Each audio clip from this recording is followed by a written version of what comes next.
All right, also the patient, how thick the body part is of the patient can affect the density. All right, you could compare two patients and you're going to do the same x-ray on each one. Like for example, a chest x-ray. Think of somebody like Arnold Schwarzenegger and then somebody else like Pee Wee Herman. Everybody knows who Pee Wee Herman is, right? Okay. So the chest size is much different on each one of those people, okay? But if we do a chest x-ray on each one, of course Arnold Schwarzenegger has a thicker area, so that's going to affect the density. Okay, so the thicker the part of the body, it'll also have an effect on the density. All right, now there's another thing called the anode hill effect on the bottom of page 4 in the notes, and there's a picture on page 105. It talks about the anode hill effect.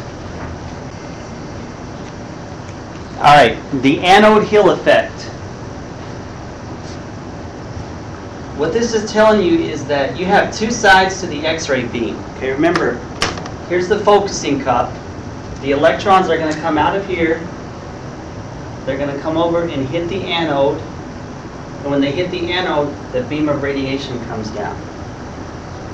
Let's say this is side A and this is side B of that X-ray beam. Which side do you think is going to be stronger? B? Why? Why do you say B?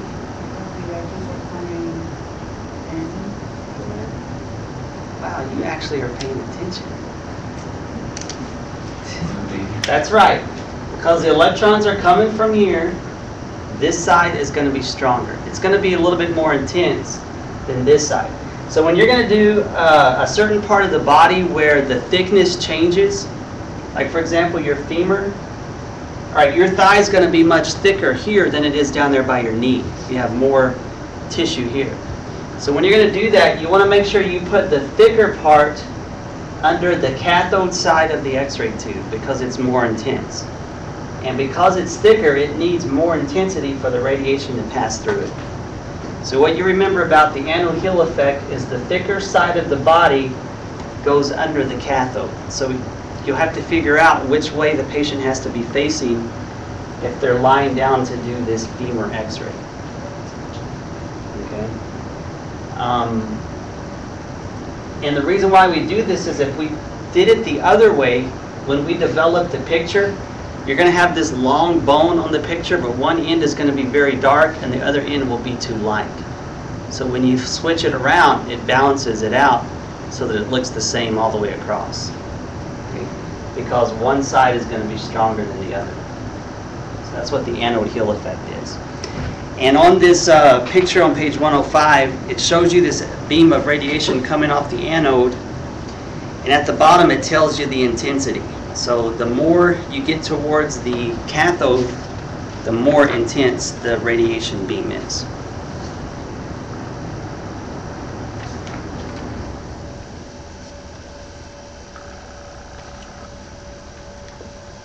All right, there's a couple other things mentioned in the notes here on page 5. Film fog. This is unwanted density. In other words, this is like a black spot on your film. This makes it difficult to visualize the structures on the X-ray or the radiograph. Film fog may be caused by exposure of the film to light or to secondary radiation. So this is another reason why you can't expose the X-ray film to regular light. Just like, half a second of exposure is going to put a big black spot on your X-ray film. So then when you try to use it to take a picture, there's a big black spot covering up the bone that you've X-rayed. Or if you leave the film in the cassette inside the X-ray room while you're taking another X-ray. So you only take one cassette into the room at a time. You take the X-ray, you take it out of the room, and then bring the other one in. If you were to take one piece of film or one cassette and leave it in a chair while you're taking a second X-ray, it's going to get exposed to that scatter radiation, and then it's going to cause film fog, these spots on the film. Also an artifact. An artifact is anything on the film that's not supposed to be there. Okay, for example, if the patient's wearing a necklace or a bracelet, let's say they're wearing a bracelet and you do a wrist X-ray. Well, that's going to show up on the film. Okay, and that could be covering up the area that we need to see on the X-ray film. So anything like that is considered an artifact.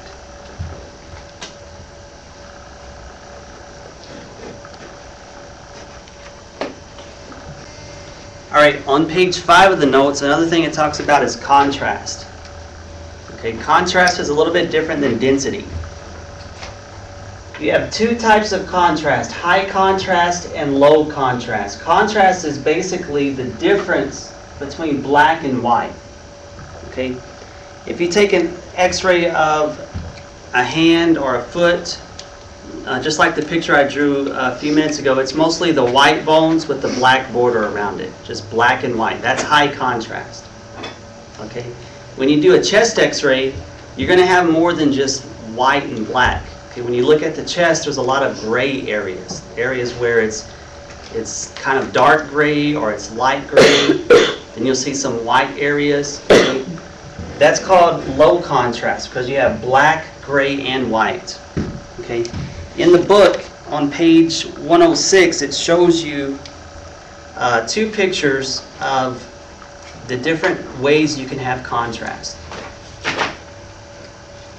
Okay.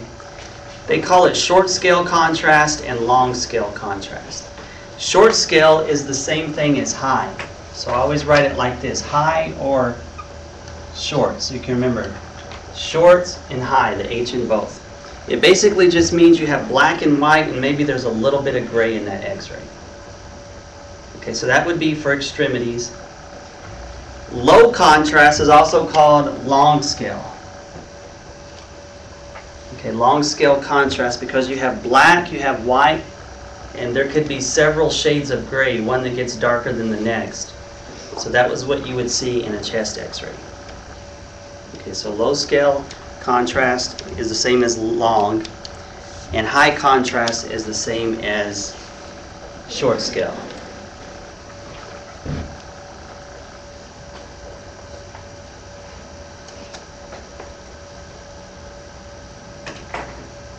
All right, the controlling factors of contrast on page 5 is basically your KVP. When you change the KVP, that's what's going to change from high to low or low to high. It tells you that high KVP gives you long scale contrast. Low KVP gives you short scale contrast. Okay, so for example, if you're doing an X-ray and on one of them you're doing two X-rays of the same body part, on one you use a higher KVP, like let's say 76. On another one you use a lower KVP, like let's say 46. The one with the higher KVP is going to give you more shades of gray. Okay? In other words, the higher the KVP goes, you get closer to this type of contrast. Should be a T there. Okay.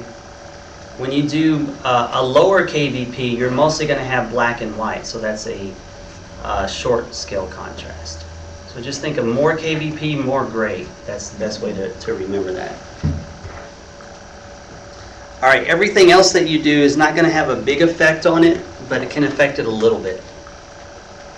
So it's important to understand what we just went over, density and what can change the density, and also the contrast. You know, changing the KVP, how does that change the contrast? Changing the milliamps, how does that change the density? Changing the time, how does it change the density? Okay, it's probably some of the most confusing questions that they have in here. All right, on page 108, it also mentions geometric properties.